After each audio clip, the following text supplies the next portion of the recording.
yung tatlong pag-uugali na dapat mo iwasan kung mag-vlog ka. Number 1, spammy behaviors, no?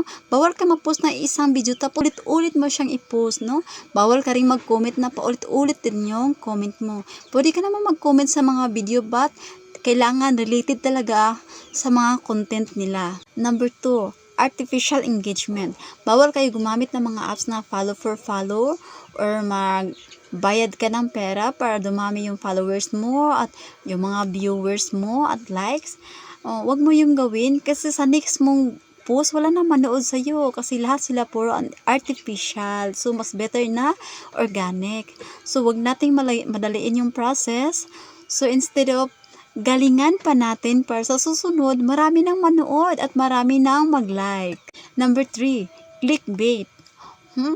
Bawal tayong gumawa ng mga thumbnails na hindi naman siya related sa content natin, no? Bawal tayong gumawa ng mga caption na naman siya relate sa content natin, no? Example, yung video mo is about sa mga cow, but yung thumbnail mo is about sa mga artista, no? Bawal na bawal yun. Pwede ka magka-violation.